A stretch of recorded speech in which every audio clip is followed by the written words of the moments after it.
Emmanuel Macron has been outmaneuvered after threatening to impose harsh tariffs on the UK's imported energy following a row over Brexit fishing rights. Mr Macron and Prime Minister Boris Johnson will meet on Sunday in the hope of alleviating tensions after French Minister Yannick Girardin said Paris could implement sanctions on electricity over the dispute. EDF, a French state-run energy company, produces about a fifth of the UK's power, and it has more capacity in Britain than in any market outside France. Environmental Secretary George Eustace warned that the UK would retaliate if Paris follows through with threats amid a row over post-Brexit fishing rights. Government Defence Advisor Nicholas Drummond has told it this could mean moving to prevent EDF from trading further in the UK, and Rolls-Royce could hammer the final nail in the coffin with their incredible new project for the future. The former army officer added, "As we move towards net zero targets, the need for green energy will see traditional power generation replaced by more eco-friendly solutions.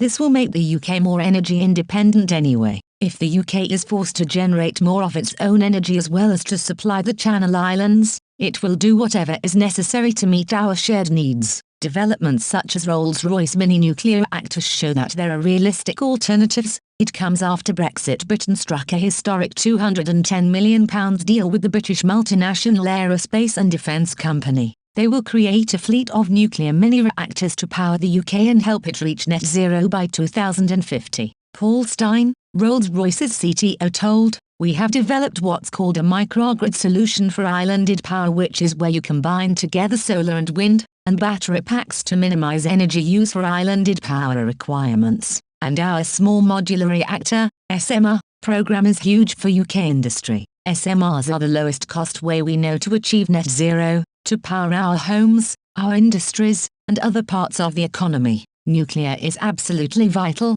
There are large reactors under construction, and then we will see the SMRs in parallel with those driving down the cost." Mr Stein explained that these SMRs have huge potential to provide masses of power to the UK. The Rolls-Royce chief also assured that this would bring a huge boost to the UK economy, with 40,000 jobs and a huge export potential, with the potential to make a significant contribution to net zero and a revived UK economy. "Our ambition is to get to a place where the consumer doesn't see any price difference between net zero electricity and the electricity they get today through fossil fuels. An SMR takes up less than 2 football pitches in terms of its footprint, and it can power 500,000 homes, or a city the size of Leeds. That's the sort of output you get these things. It's not just electric power, as SMRs are also used to generate hydrogen, which decarbonizes other bits of the economy like buses and trucks. This transition is vital ahead of COP26, as Britain will be looking to showcase its plans to transition away from fossil fuels as it seeks to decarbonize and become less reliant on energy imports.